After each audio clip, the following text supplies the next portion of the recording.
씨앗은 작은 것이지만 그 안에 생명이 들어있기 때문이랍니다. 잘 알고 계시는 산의 나만은 아람 나라의 아주 훌륭한 장군이지만 열왕기하 5장 1절을 한번 읽어봅시다. 시작. 아람 왕의 군대 장관 나아만은 그의 주인 앞에서 크고 존귀한 자니 이는 여호와께서 전에 그에게 아람을 구원하게 하셨습니다. 하나님의 손에 붙들려서 아람을 구원하는 도구로, 여러분 하나님의 일꾼은요 교회 안에만 있는 게 아니고 세상에도 있군요. 여하튼 그런 아주 존귀하게 인정받는 전쟁을 치러 이긴 장수인데요, 문제는 그 다음 구절 시작. 그는 큰 용사이나 나병 환자더라. 사람이 해결할 수 없는 치명적인 질병을 더불어 가지고 사는 사람이었어요. 생명이 있으나 그 생명이 위기인 상태, 이것이 인간들을 설명하는 어느 측면에서의 모든 사람에게 해당되는 내용이죠. 복음을 전하는 일은 환경과 여건을 초월합니다. 그러한 중요한 사례를 오늘 주인공 한 소녀를 통하여서 여러분에게 증언해 드리려고 합니다. 이스라엘 소녀인데요, 아람에 포로되어서 종으로 몸종으로 팔려왔습니다. 2절과 3절 시작. 전에 아람 사람이 떼를 지어 나아가서 이스라엘 땅에서 어린 소녀 하나를 사로잡음에 그가 나아만의 아내에게 수종들더니 그의 여주인에게 이르되, 그 아람 땅을 지도로 좀 잘 살펴보니까 지난번에 지진 난 투르키의 남부 지역 그리고 거기에 이어있는 시리아 지역 아마 그 정도 땅인 것 같아요. 제법 이스라엘로부터는 거리가 있는 지역인데 그 군사들이 전쟁 치러 잡으러 와가지고는 이 어린 소녀를 붙들어 갔습니다. 그런데 낮은 신분이고 하녀로 살고 전쟁 포로로 붙들려온 이 소녀의 한마디가 나라의 영웅 나아만을 살려내고 있습니다. 그녀의 이 한마디는 씨앗처럼 아주 미미하고 보잘것없는 것이지만은 결국 영웅의 생명을 살려내는 강력한 복음이 되었다는 것입니다. 우리 환경은 어떤 경우라도 복음 전하는데 제한 요소가 혹은 방해 요소가 될 수 없다는 점에 우리 가족들 모두가 동의하시기를 주님 이름으로 축원합니다. 같이 고백합시다. 어떤 환경도 복음 전도에 방해될 수 없습니다. 아멘. 이 소녀는 고국을 떠났습니다. 하녀의 자리로 전락됐습니다. 그런데 그 적진에서도 하나님을 믿는 신앙을 저버리지 않고 보존해 있었어요. 그 당시에 전쟁은 지금처럼 무슨 비행기를 띄우고 대포를 쏘는 전쟁이 아니고요, 전쟁을 치르는 사람들 염두에 그 당시에 전쟁은 신들의 전쟁이에요. 아람의 신이 이스라엘의 신을 이겼다는 뜻이에요. 아람의 승리는 이스라엘 신이 아람의 신에게 졌다는 뜻으로 그들은 전쟁의 결과를 해석했습니다. 그런데 그 아람 땅은 우상을 섬기는 땅입니다. 자, 그런데 이 소녀가 이스라엘의 패배한 신을 그대로 가슴에 품고 우상 혹은 이스라엘의 신을 이겼다고 여겨지는 아람 땅으로 잡혀간 것이에요. 이 소녀는 아람의 우상과 상관없이, 아람의 신이 이스라엘을 이겼다는 것과도 상관없이, 전쟁의 승패와 상관없이 단호한 신앙의 고백으로 3절 말씀을 다시 읽어봅시다. 시작. 그의 여주인에게 이르되 우리 주인이 사마리아에 계신 선지자 앞에 계셨으면 좋겠나이다. 그가 그 나병을 고치리이다. 정확하게 신앙을 고백하고 정확하게 복음을 전하고 있습니다. 나병 들어서 죽어가는 사람에게 살 길을 가르쳐 준다면 그게 복음 아니겠습니까? 지은 죄로 말미암아 멸망의 길을 걸어가는 모든 사람들에게 살 길을 안내해 준다면은 그것이 바로 정확한 복음인 것입니다. 하나님을 믿는 이 신앙은 종으로 잡혀간 현실을 넘어서고 있습니다. 우상 숭배의 문화도 넘어서고 있습니다. 전쟁에서 졌다는 사실도 넘어서고 있습니다. 단호하고 확정적입니다. 지난 주일에 제가 말씀드린 것처럼 그 5장 6부 깊은 곳에 고린도서 13장 5절의 말씀처럼 내 안에 내 구원이 있는 줄을 확증하라는 그 말씀대로 어린 소녀는 그의 삶의 정황은 아주 어려운 환경 중에 있지만은 그 내면에는 100년 묵은 도라지처럼 뿌리 깊은 아주 튼튼한 확신이 들어있으니까 그 확신으로부터 단호하고 장엄한 신앙의 고백으로서 복음이 싹이 났던 것입니다. 흘러넘친 것입니다. 요셉이 우상의 땅 애굽으로 팔려가서도 신앙을 챙겨 들고 갔습니다. 다니엘과 친구들이 우상의 땅 바벨론에 잡혀갔어도 신앙을 챙겨 가지고 갔습니다. 이 소녀도 아람으로 잡혀갔지만은 하나님을 믿는 신앙을 챙겨 들고 갔다는 사실이 오늘 우리에게 중요한 도전을 줍니다. 환경을 넘어서는, 시간과 장소의 조건들을 넘어서는, 어떤 환경에서 어떤 사람을 만나도 우리 내면에 100년 묵은 도라지 같은 든든한 신앙을 챙겨 가지고 다니시는 복된 가족들, 축복의 발걸음들이 되시기를 예수님의 이름으로 축원합니다. 두 번째, 이 소녀에게는 이 소녀를 데려다가 종으로 삼은 이 나만 장군이 원수 아니겠어요? 부모로부터 고향으로부터 자기를 붙들어 왔으니까. 그런데 그 장군의 실상을 보니까 딱한 처지입니다. 속으로는 고소하게 여길 수도 있어요. 저놈이 나를 잡아다가 지네 종으로 부려먹으니까 나쁜 놈인데 아이고 저놈 문둥병 걸려 죽게 됐으니 잘됐다. 이거 인간 본심에서 솟아날 수 있는 일이거든요. 그런데 이 소녀의 마음은 하나님의 영이 감동하신, 하나님을 믿는 인격으로 무장되고 훈련된 영인 것으로 보여요. 그런 인격인 것으로 보여요. 원수 관계, 미움과 증오의 관계에 집중하기보다는 그의 딱한 처지를 동정하는 인격이었습니다. 이걸 일컬어서 신앙의 절정, 신앙의 인격적 표현이라고 설명드리겠습니다. 제가 기회될 때마다 말씀드리지만 여러분, 신앙이 신령한데 신비로운데 머물러 있으면 질 낮은 신앙이거든요. 신령하고 신비로운 것을 넘어서서 거기에 못 미치면 안 되고, 그걸 넘어서서 부드럽고 다정하고 따뜻하고 배려하는 인격으로 열매를 맺어야 그게 건강한 신앙이에요. 이 소녀에게는 아마 신앙적 성숙이 인격으로 드러나서 내게 가해자인 나만 장군의 애틋한 질병을 바라보는 마음이 생겼습니다.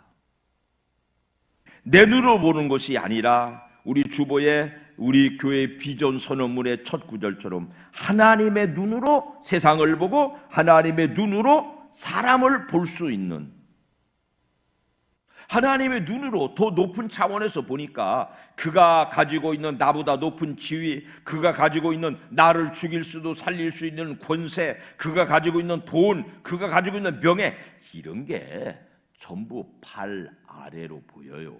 하나님의 눈으로 보니까. 그리고는 딱한 마음 들었어요. 이 소녀를 바울 사도는 이런 표현으로 우리에게 설명해 주어요. 고린도서 6장 10절에 시작.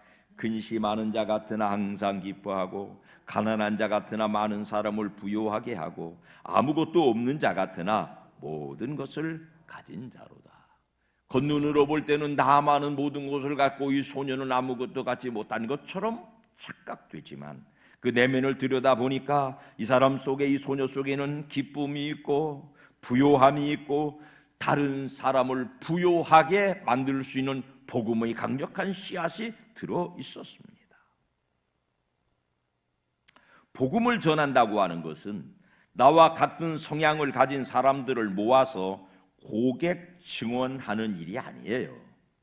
나와 다른 사람, 내가 복음을 전해주지 않으면 죽을 사람, 심지어 원수까지라도 그 영혼을 사랑하는 일이 전도 옳습니다.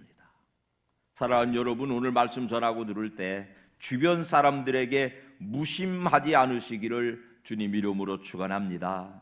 주변 사람을 바라보는 영적인 눈이 열리시기를 주님의 이름으로 축원합니다. 어제 어떤 분은 마디 모임에서 서울 갔다 오는 열차에서 어떤 사람을 만나 얘기해 보니까 모태 신앙인데 교회 안 다니고 있다고 그러더래요. 눈을 열고 바라보면 그런 사람이 보여요. 눈을 열고 바라보면 옛날에 상강교회가 많이 모였을 때에 몰려들었던 분들 중에 세상으로 넘어진 분들 많아요. 눈을 열고 바라보면 코로나 시대에 두 손 놓고 신앙생활 포기한 사람들 많아요. 우리의 눈이 그들을 향하여 열리시는 전도자들이 되시기를 주님 이름으로 축원합니다. 적장의 집이요, 내 생명을 주관할 수 있는 사람의 집이요, 내 삶의 질을 쉽게 결정할 수 있는 상대 앞에서 단호하게 복음을 전하는 일은 용기가 필요합니다. 나만에게 저 이스라엘 땅에 계신 엘리사를 소개했어요. 엘리사에게 가는 길이 만만치 않게 멀어요. 빈손으로 갈 수 없어요. 비용도 제법 들어요. 근데 만약에 갔다가 허탕치고 돌아온다 것 같으면은 이 조그마한 소녀한테 속았다는 분기탱천의 마음이 되지 않겠습니까? 그 분노를 어떻게 받아내려고 겁도 없이 저 엘리사 선생님에 가면 나올 것이라고 호언장담했는지 여러분 두렵지 않습니까? 소녀는 그 복음을 전하는 일에 확신을 가졌을 뿐 아니라 목숨을 걸었다는 점을 우리는 돋아 볼 수 있어야 되겠습니다.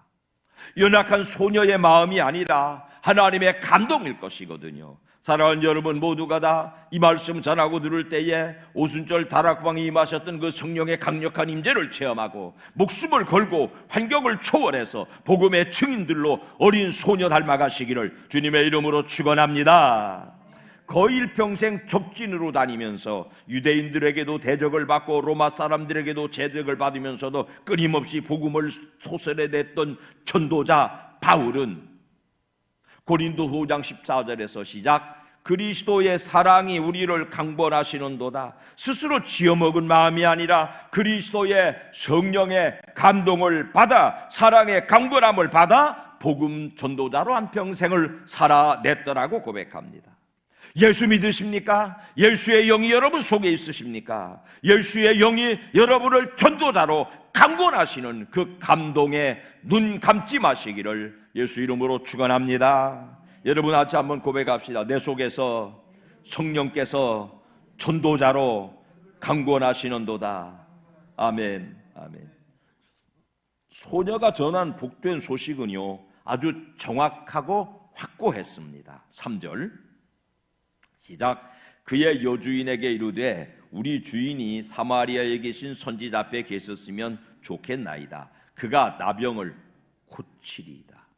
거침없이 막힘없이 말을 돌려서 하지 않고 정확하게 나만 장군의 가장 중요한 문제를 하나님이 해결할 수 있다라고 치고 들어가는 것이 복음 전도입니다.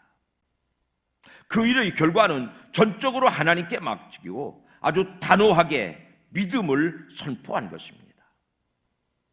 나만같이 인생의 중요한 문제를 안고 있는 사람들에게 우리의 전도가 우리 교회 한번 와보실래요? 교회 한번 와보세요. 교회 한번 나와보세요가 아니라 당신이 가지고 있는 문제가 가장 근본적인 문제, 죄의 문제, 사망의 문제가 예수 믿으면 해결됩니다. 이게 단호하고 확고한 복음으로 전파되어야 하나님이 역동하실 줄로 믿습니다. 모든 사람을 향하여서 여러분, 네가 가지고 있는 문제가 건강의 문제가 됐던, 가정의 문제가 됐던, 자녀의 문제가 됐던, 부부의 문제가 됐던, 연약한 질병의 문제가 됐던, 사회적인 문제가 됐던, 어떤 문제가 됐던 하나님 앞에 가지고 나오면 그 문제를 하나님이 해결하실 것이라는 뚜렷한 복음이 우리의 입에서 100년 묵은 도라지 뿌리에서 솟아나온 줄기처럼 아주 장엄하게 거침없이 토설되시기를 증언되시기를 예수님의 이름으로 축원합니다. 축원합니다. 주님은 복음을 들어야 될 사람들의 마음을 밭으로 표현하셨어요. 4가지 밭이 있다면서요. 어떤 밭이더라? 길가, 돌짝밭, 가시밭, 그리고 옥토가 있대요. 복음을 심는다고 다 결실하는 것은 아닌데 최소한 25%의 가능성은 있다는 거죠. 25%의 복음을 품어서 싹을 내고 열매를 낼 옥토를 바라보고 복음의 씨앗을 뿌리는 것입니다. 자, 나만이라고 하는 사람의 밭을 한번 살펴봅시다. 그 사람에게 복음이 절실하게 필요하죠. 왜냐하면 세상의 모든 방법을 다 동원해서 고칠 수 없는 한계를 경험한 사람이에요. 한계를 경험해야 하나님이 필요해지는 법이거든요. 인간의 한계가 하나님의 출발점이라는 말씀 여러분 익숙하게 듣지 않으셨습니까? 한계를 경험한 사람에게는 보잘것없는 소녀의 마지막 한마디에도 지푸라기 잡는 심정이 되는 것이죠. 여러분, 그 마지막 한계는요, 누구나 죽음을 앞에 두었을 때입니다. 저는 죽음과 맞닿은 사람들을 만나가지고 강력하고 아주 무직하게, 아주 무지하게 복음을 전합니다. 받아들입니다. 왜냐하면 다른 길이 더 없으니까요. 다른 길이 없어요. 죽음을 눈앞에 둔 사람은 다른 길이 없어요. 옥토가 될 수밖에 없어요. 그 기회, 마지막 기회를 놓치지 않고 복음을 전해 주셔야 될 것입니다.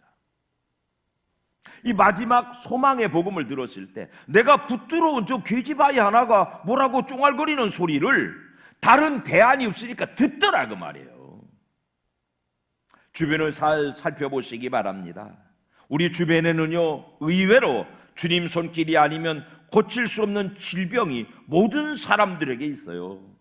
속내를 깊이 들여다보면 다들 예수님이 아니면 안 되는 인생이거든요. 누구나 마찬가지, 누구나. 육신의 질병의 문제부터 시작해서 가장 중요한 영혼의 암덩어리, 영혼의 질병, 죄의 문제, 거기서부터 야익이 되는 인간관계의 문제, 가정사의 문제, 개인의 우울감의 문제, 인생을 내가 해결할 수 없는 문제들을 모든 사람이 가지고 있어요. 우리 주변에 얼마나 많은 나만들이 나뒹굴고 있는지 모른다고요. 삶의 의욕을 잃은 사람들, 코로나로 신앙이 약화된 사람들, 과거에 교회 다니다가 지금 널브러진 사람들, 아까 말씀드린 대로 과거에 삼광교회 시절에 다니다가 무심해진 분들, 눈만 뜨면 전화만 돌려보면 소식을 좀 물어만 보면 얼마나 많은 나만들이 우리 주변에 나뒹굴어 있는지 모릅니다. 기어이 찾아내서 복음을 전해주시는 이 시대의 소녀들로 헌신되시기를 주님의 이름으로 축원합니다. 축원합니다. 근데 두 번째 문제는 복음이 구구절절 필요한 나만인데 그 복음에 대하여서 교회를 다니는 사람들조차도 얼마나 무지한지 몰라요. 질병을 고치려면은 그 당시에 나만의 생각에는 무언가 대가를 치러야 되는 것으로 착각했어요. 그래서 5절 말씀 시작. 나만이 곧 떠날새 은 10달란트와 금 6,000개와 의복 10벌을 가지고 가서, 여러분 이거를 요즘 이제 현대 신학자들이 얼마나 되는 가치인가 보니까 은 340kg, 금 69kg, 거기다가 값비싼 의복 10벌까지 장만해서, 우와, 엄청난 재화를 가지고, 왜냐하면 내 질병은 그 재화적 가치를 치르고라도 고쳐야만 되는 절박한 상황이거든요. 근데 하나님의 은혜로 고침받을 때, 하나님의 은혜로 구원받을 때는 그런 재화적 가치가 아닌 생명을 바쳐서 우리를 구원하셨기 때문에 그게 필요 없는 것인데, 복음에 대한 이해가 없으면은 우리가 아까 부른 찬송처럼요, 에베소 1장 18, 19절 시작. 너희가 알거니와 너희 조상이 물려준 헛된 행실에서 대속함을 받은 것은 은이나 금같이 없어질 것으로 된 것이 아니요 오직 흠 없고 점 없는 어린 양 같은 그리스도의 보배로운 피로 된 것이라. 나만이 복음이 필요한 사람이지만 돈으로 복음의 능력을 살해했던 모습은 신약시대 마술사 시몬에게도 나타났고, 값없이 주시는 하나님의 능력과 사랑의 동기를 모르는 이 현대인들에게도 예수 그리스도의 복음으로 나를 구원하신다는 복음이 어려워요. 내가 뭔가 대가를 지불해야만 되는, 내가 가지고 있는 자존감 때문에, 내가 가지고 있는 자아 가치관 때문에, 내가 가지고 있는 공정함 때문에, 내가 지금까지 추구하고 살아온 삶의 질서 때문에 값없이 주시는 예수의 복음을 받아들이기가 녹록지 않습니다. 그 동기를 우리는 뭐라고 설명한다고요? 하나님이 너를 사랑하시기 때문이다. 아비처럼 사랑하신다. 네 조건을 보지 않고 사랑하신다. 그 사랑은 변함없는 사랑이다. 이거 전해주는 것이에요. 하나님이 네 문제를 해결할 수 있어. 하나님을 믿으면 하나님이 너를 사랑하셔서 네가 가지고 있는, 네가 해결할 수 있는 문제를 해결하실 수 있다라고 하는 복음이 여러분 속에서도 확정되시기 바라고, 여러분 속에 그 확정이 백년 묵은 도라지처럼 깊은 뿌리로 들어앉아서 굵은 줄기로 남을 향하여서 선포되는 전도자들 되시기를 주님 이름으로 축원합니다. 시편은 우리에게 이런 말씀을 남겨요. 귀인들도 의지하지 말며 도울 힘이 없는 인생도 의지하지 말라. 복음 진리 모르는 까닭에 권세에 의존합니다. 진짜 복음은 돈이나 권세를 넘어서야 제대로 체험되는 것입니다. 질병의 문제만 해도 돈으로 얼마나 많은 사람들이 집 팔아서, 인생 바쳐서 모아놓은 재산 다 팔아서 갖다가 암센터에 갖다 주고는 못 고치잖아요. 돈 가지고 해결되는 문제가 아니거든요. 높은 자리 있다고 해결되는 문제가 아니거든요. 남원은 1인 지하 만인 지상의 자리를 차지했는데도 어쩔 수 없더라고요. 복음이 아니면 인생의 궁극적인 문제는 해결되지 않습니다. 복음의 능력을 돈과 권력으로 사려던 우매한 나아만이지만 그에게는 절실하게 복음이 필요했어요. 그래서 그런 시행착오의 과정을 거치고도 하나님 앞에 다행스럽게 거절당하지 않고 마침내 온전한 치유의 열매를 요단강에서 맺고 있습니다. 그 열매 씨앗은 그 나만이라는 장군이 우여곡절을 겪도록 씨를 심은 사람은 보잘것없는 처지의 한 소녀였습니다. 종으로 잡혀온 소녀였습니다. 그 소녀 전도자였습니다. 단적으로 나만은 구원받습니다. 열왕기하 5장 15절 말씀을 읽어봅시다. 시작. 나만이 모든 군대와 함께 하나님의 사람에게로 돌아와서 그의 앞에 서서 이르되 내가 이제 이스라엘 외에는 온 천하에 신이 없는 줄을 아나이다. 지가 얼마 전에 싸워서 이스라엘 신을 이겼거든. 그래서 아람의 신이 이스라엘의 신을 이겼다라고 지가 기고만장했거든. 근데 막상 지 문제가 죽음 앞에 노출되니까 우여곡절을 거쳐서 고백하는 말이 하나님 이외에 다른 신은 없구나. 복음이 제대로 전달된 열매였습니다. 이 시대에도 하나님은 소녀 같은 전도자를 찾고 계십니다.